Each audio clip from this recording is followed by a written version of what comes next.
de sauter sur la glace, ces jeunes agrippent leur bâton d'hockey, un objet de plus en plus sophistiqué. Fini le bâton de bois.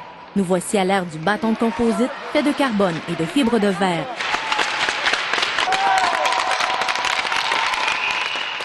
C'est plus léger, premièrement, puis je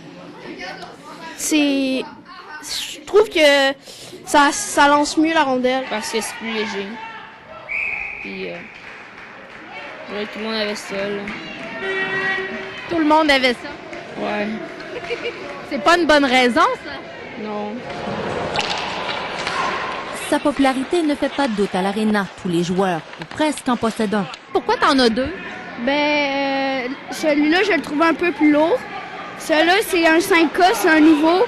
Il est un peu plus léger, puis c'est plus facile pour lancer. Il y a plusieurs parents qui n'hésitent pas à payer cher pour en offrir un à leur enfant. Un peu à sa demande, le bâton est plus léger. En fait, il semble plus léger, là, mais effectivement, j'ai comparé avec des bâtons de bois. C'est plus léger, mais malheureusement, c'est beaucoup plus cher. Mon garçon a tout de suite remarqué que le bâton était plus léger. Il le manie un petit peu mieux. Ça, c'est certain. Ça peut pas le nuire. Mais est-ce que ça vaut 200 $? Je ne sais pas, là. C'est un outil de marketing, c'est bien entendu. La percée rapide du produit a surpris le personnel de ce magasin de sport. Quand ça a sorti, c'était 280 $ pour le premier bâton.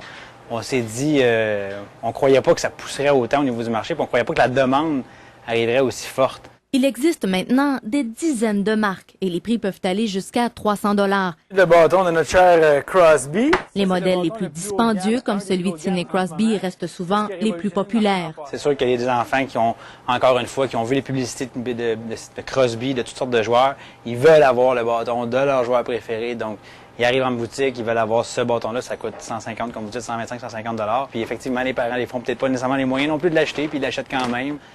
Quand dans le fond, il y a un bâton à 50 $ ou à 60 $ qui est le bâton d'entrée de gamme de graphite pourrait très bien faire l'affaire.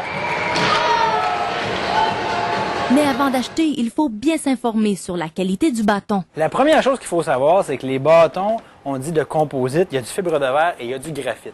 Le bâton haut de gamme que les joueurs utilisent dans l'international, c'est des bâtons de graphite. Ça, c'est relativement dispendieux. Ça commence à peu près à 130 $, 150 $. L'arrivée du bâton de composite a bouleversé le marché canadien. C'est un des facteurs qui a forcé la vente de Sherwood Rollet, un des fleurons de l'économie québécoise depuis le début des années 50.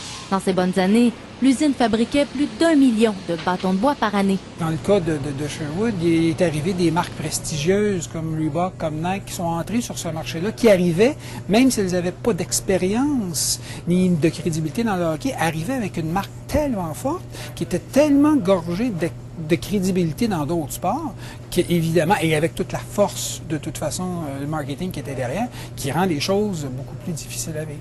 Depuis qu'elle a été vendue à une société ontarienne, l'usine a abandonné la fabrication de bâtons de bois. Elle produit maintenant 180 000 bâtons de composite haut de gamme annuellement. La nouvelle technologie séduit les professionnels. Les bâtons sont plus rigides et plus légers. Les joueurs les trouvent plus faciles à manier et prétendent qu'ils rendent leur lancer plus puissant. La vedette du junior de Montréal, Angelo Esposito, l'utilise depuis quelques années seulement. Il pense que les jeunes joueurs se montrent trop exigeants. Je pense que ça a changé beaucoup quand ça vient à l'équipement. Je me souviens quand j'étais jeune, mon père y allait au magasin puis m'achetait n'importe quel bâton de hockey puis il apportait ça à la maison puis j'étais content. Moi, j'ai jamais eu un bâton de composite jusqu'à l'âge de, je pense, 15 ou 16 ans. Ça n'a pas rien changé pour toi? Non, ça n'a pas changé beaucoup. Mais que dire de l'impact de ce type de bâton sur la performance d'un enfant? Quand un parent vous demande est-ce que ça change vraiment sa performance, qu'est-ce que vous allez lui répondre? C'est impossible. Ça peut pas changer la performance d'un enfant qui pèse de 70, 80 livres. Il n'y a pas assez de puissance quand il frappe la rondelle pour que le peu de rigidité de plus que le bâton a offre une performance. Pas à cet âge-là, certains ont encore de la difficulté à lever la rondelle, là. Il n'y a pas de problème avec un bâton composite à 50-60 $, c'est suffisant. La chose la plus difficile à faire, c'est de dire non à un enfant. Mais en même temps, à un moment donné, il faut être capable de le faire. Il faut être capable d'expliquer, appelons ça de l'éducation, qu'un bâton à 150, quand on joue à tombe 2C, peut-être pas ce qu'on a besoin. Mais en même temps, ces mêmes parents-là sont les mêmes parents qui s'habillent avec des vêtements griffés, qui portent des lunettes griffées, qui ont des voitures de luxe, qui mettent beaucoup d'importance sur les marques, mettent beaucoup d'importance sur l'apparence. Il ne faut pas oublier qu'il n'est pas incassable. Contrairement à la croyance, il peut lui aussi se briser. Même si vous payez 125 ou 150 $, faites-vous pas à croire qu'il va briser moins souvent. Oui, c'est plus solide qu'un bâton de bois, mais si l'enfant est fâché qu'il cogne le bâton sur le bord du filet, il va briser quand même. La bonne nouvelle dans tout ça, c'est que la concurrence féroce des fournisseurs et la diminution des coûts de production feront en sorte que les prix des bâtons de composite vont continuer de baisser.